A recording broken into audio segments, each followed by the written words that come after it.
Girlfriends, welcome to Girlfriend's Guide to Homeschooling with Angela Jordan Perry. I appreciate all of you who are joining here on YouTube and on Facebook. And I have just had an amazing interview with Jade Weatherington out of Georgia. You want to hear her full interview on the podcast Girlfriends Chat with Angela Jordan Perry on all of your podcast stations. Wherever you listen to, just pull it up, Girlfriends Chat, and you should find us. But as always, after the interview with one of the interviewees, they inevitably say something profound, and which then is the highlight for our teaser talk. And again, Jade has done it. She saved it for the end of the show. And I was like, yep, there it is right there. And I wrote it out. And, but anyway, for Jade, I have Jade Weatherington. Say hi to the girlfriends, Jade. Hey, girlfriends. Yes, and so thank you all for joining. All of you have been so loyal on here on YouTube and getting us to over 1,000 subscribers, unique subscribers. I welcome you and thank you for hanging with me for these years. And so most of you know me. If you don't, please just read the bio. I'm not going to go through all of that. We're just going to jump into the teaser talk. And Jade, her background is being a professional public school teacher, an educator in the public school system. And it was her daughter who asked her, can we homeschool, Mom? And you'd have to listen to the whole story around that on the podcast on Girlfriends Chat. But one of the things that Jade said, which was profound, and Jade, I would love for you to dive into this a lot more and give us some insights around this. And she said there's a lot of trauma-based experiences around public school. And like what we said before we got started, I want you to know if you're a home educator or, a school, public school educator, an administrator in public school or anything like that, our purpose is not to, cut it up and dissect it and let's talk how evil and bad public school is. That's not the goal at all. But we do know that there's some realness around this subject about trauma-based. And so I asked Jade to spell those things out and share some thoughts that she has around, even from her experience and things that she know of that we who are not in the education directly don't know about, and that we need to consider, and so that we can make a clear and sound decision to home educate our own children. So Jade, if you would talk about this trauma-based experience around public school and just give us some insights and knowledge. Yeah, and just like you said, it's not to bash public school workers, because both of us, we just also stated that we're both products of public schools. Right. So, and my career aspiration was to work in schools, right? And I've also worked as a parent liaison. And one of the issues that I saw the most as a parent liaison, and then also working as a parent advocate in these schools, is I don't want to say it's a lack of involvement. Parents absolutely want to be involved, but since they had their own trauma with schools, it's not a safe place for them. It's not some place that they want to go. So even if we have events, we're doing all these things to try to pull parents into the building, they don't want to come because their own experience with school wasn't that great. Isn't that crazy? And that is so crazy that, and I think you said it in the last, and in the interview, that we send them to the institution in which harmed or we, don't really care to. We keep sending our kids there. It goes back to what I said, we want it to work. We're like, we want this to work. And we know it's flawed. And even educators, all the conversations I've had with other teachers in the teachers lounge, like, oh, this isn't good. How do we fix it? How do we change it? Yeah. But it's a system that's been around for so long. It's extremely difficult to change it. And then I don't want to say we're indoctrinated, but we kind of are. We're children first. As we're being raised, we're thinking, okay, we're going to go to school. After school, we get married, we have kids, we send our kids to school. Like, this is the idea. This is what we think as a society. Like, these are the steps that need to be taken. So we don't stop and ask ourselves, why am I sending my child to school? Why am I sending my child here? And then if you read about the history of schools and how schools are posed just like factories, just like prisons, and you're like, wait, and you're looking at all this research and like, I'm sending my child to school prison. Like, but you're not thinking about those things because you're like, I did it. I went to school and I have to send my child to school because I have to work. So you're thinking about all these things that you have to do or that you think that you're supposed to do. Right. And even though you know it's a flawed system, you're just like, okay, well, we want it to work or we'll get through it. Whatever the issue is at school, we'll address it at home instead of trying to address both of those things at the same time. And that's also what makes it difficult to then become the homeschool teacher of our child, because our idea of what a teacher is or who a teacher is supposed to be doesn't align with what we actually see. Right. There's another saying that I like, and I post this about 3 times a year, and I'm not going to say it correctly, but it's somewhere along the lines of, why do you feel comfortable sending your child into a system that you feel didn't prepare you to teach your own child? Right. Yeah. So you're like, okay, so I don't feel confident enough to teach my child, but I'm going to send them someplace that didn't teach me enough to teach my own child. Right. So it's all those things. Like even myself, I liked school growing up. I loved learning, though I had a thirst for learning, but I also had some really bad experiences that made me dislike school. And those were the driving forces behind me wanting to then become an educator. I was like, I'm going to get in there and I'm going to make sure that these little girls and these little boys love education as much as I do. And it was like every single time I tried to bring in something new, nope, we can't do that. It doesn't follow the standards. It doesn't follow curriculum. It's not, we're teaching to a test, and we're teaching to a test so that the school can get more funding. That's right. And that's a whole nother rabbit hole that you go down to when you understand how school funding works. And it's not related to that trauma, but that's the other issue. Like that's the problem with trying to, get parents into school. Like if your goal is saying, okay, I don't want to homeschool, I still want my kids to go to school, you still need to advocate for your children. You still need to be in there making sure that they're learning things that are accurate and relatable to their lives. Like if they're still learning about Christopher Columbus, that's not going to assist them in their learning. And if they're not learning from a decolonized perspective, where they're only learning about these great American males who weren't that great, European American males who weren't that amazing, that's a reflection of how they're going to look at themselves. So they pick up that complex where they feel like they're inferior because they're not being taught from a place that's reflective of their culture. So that's more trauma being added on to them that they don't recognize. Parents don't even recognize it, because if we went to school, that's what we learned.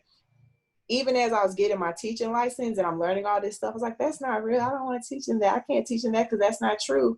And it made me think, like, if teachers don't question what they're being told to teach, they're going to teach it. And they're going to think that it's correct because that's what they've been taught. So it's such and you're so right that the program, I wrote down what you said. This is the program that happens. We go to school, we graduate, we go to college, we get married, we have children, we send them to school. They're going to do the same thing. We're programmed that is, if you don't even go to college, and then you're going to work, right. You got to add in work. You're going to start working. And so that's the process that we perpetuate. We teach our children to perpetuate, and we see that is not working. In the school, they're not highlighting and teaching, start your own business, be your own boss, invest in yourself, invest in your kids' future financially. This is how you do it. They're not teaching you those things that's going to make a difference. They really are teaching you how to be the workers that they need you to be in this society. And we're training our kids, you have to be good workers in this society. You got to do these things. And you get a little fun to get married and you get to go on some travel, but you got to work. And then those kids teach their kids. It's just perpetuated on and on. No one breaks the cycle. And I highlight the homeschoolers who are breaking the cycle. It's a cycle that's getting broken, especially if we don't highlight you're going to school to get a job and work. Right. The other thing I was going to say, you was talking about, even in the best of schools, maybe you don't have your child in public school. Maybe you're saying, my kid's going to still get the best education. I'm going to put out this money and they're going to go to a private school. You still have levels of trauma there. Would you say, Jade? Yeah, it's still the same curriculum. It's just being taught by someone who might have got a better degree, or you have more resources. So when you're learning about something, you have more access to things. But it's still following a standard. Like, this is the curriculum, this is what we expect you to learn. And there are schools that are created that aren't structured like traditional schools or even like private schools. Okay. But I don't want to say they're few and far between, but you have to find them, you have to dig, and then you find them, and they're amazing because they don't perpetuate that same idea of this is how education is supposed to happen. There's like garden homeschool programs where the focus is on nature. So they're learning, but they're learning in nature. They're learning how to plant. They're learning how to be sustainable without, running to the grocery store. That's something I still don't know how to garden. I've tried 3 times, but you had a farm. I couldn't get nothing for nothing. Yeah, so it's just about like, even if you're paying a whole lot of money for private schools, it's still I don't want to say it's the same education, but it is. If you're not being taught how to think critically, then I personally don't feel like you're learning. If you don't learn how to become a critical thinker, if you don't learn how to question things, if you just accept it at face value, you're not really learning. Yeah. And then the other thing is, one of the other bigger things, other than just being a critical learner, a critical thinker, is learning to love to learn, loving learning. That's another element that you don't get to experience in school because you're fed what you're supposed to know. Yep. You're fed it, whereas a lot of, I encourage people to homeschool. Number one, we mentioned this in your interview, to de-school, and then, make sure you create an atmosphere for children to love learning, learning. And that is based on, what are they going to love? Learning the things that they love to do, what are the things that they love to do, writing a book or creating a jury or doing electronics or whatever the case may be. Then school has gone to another level that I love it because I'm learning what I love. Right, exactly. Like student-led. Yes, there you go. Student-led learning. Absolutely. Beautiful. Any other traumas you want to highlight that you can think of, Jade? Yeah, I think like the worst thing besides not being taught from a decolonized perspective, it, creates that inward thoughts of being inferior, but also not being challenged. If you're, I don't want to get into that, but there's been issues in my own schooling, and I've noticed when I was still in schools where the teacher is going to assume that little brown child isn't bright because they're not doing the work the way they want them to do it. And it might just be that it's not challenging. So they're refusing to do it. Who wants to do something that's too easy? If they're not being challenged, they're not going to pay attention. Or if you're the child who gets through their work fast and now you want to talk to your friend because you're done with your work. So that was me too. So now I'm sitting in the principal's office. All the time. Ends and behavior all the time, because I was a talking child, because I did all my work. I was like, next. Yeah. Okay. Yep. We got those issues, or where, if you're being sent to the behavior room, you're bad. Like, you shouldn't be labeling a child as being bad. Right. And so you got those issues. And then again, because of funding, a lot of students are put on IEPs because they want that funding. And the child might not necessarily need to be on that IEP, but parents don't know that. And they'll try to talk parents in circles. They will try to talk. That's a whole conversation.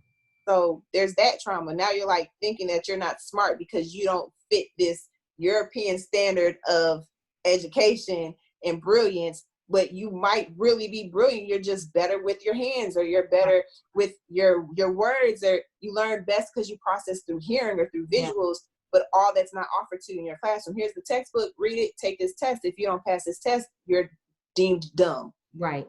So there's those, there's a lot. And again, it's not the fault of anyone. It's just that there's not enough people, there's not enough voices to go in there and say, we need to dismantle it. We need to start over from scratch. But there's pockets of people who are saying, you know what, I'm just not going to send my child there. We're going to work together to build this type of system of education. Absolutely. I love it. And we can build it. And I mentioned to Jade, I said, I'm very excited to see the many people who are specifically of the brown and black community, of the African diaspora, who are deciding to homeschool. And if nothing else, if these platforms that I have encourage you to do that, I feel like I'm making that accomplishment of what I set out to do.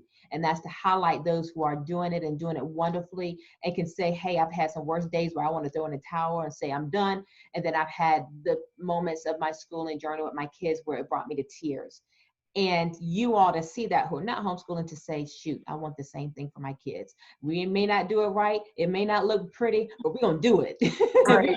We're going to build this thing and create it ourselves. You all, that is my desire for you all, because we can do it. I'm at 20 years and the girl is tired. Do you hear me what I'm saying?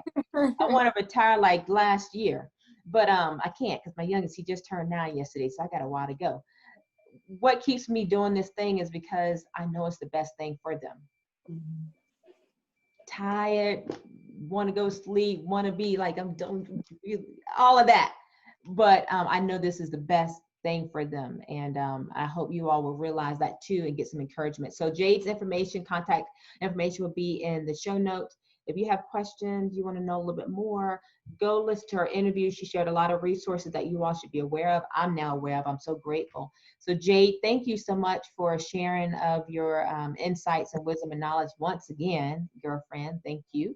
Appreciate you all, girlfriends, and join us on our next episode and next show. And like I said, just listen, take notes, go back through Jade's interview and get some insights, okay? All right, until next time, peace and blessing, girlfriends. Thank you, Jade. Right. All right, until next time, girls. Bye-bye.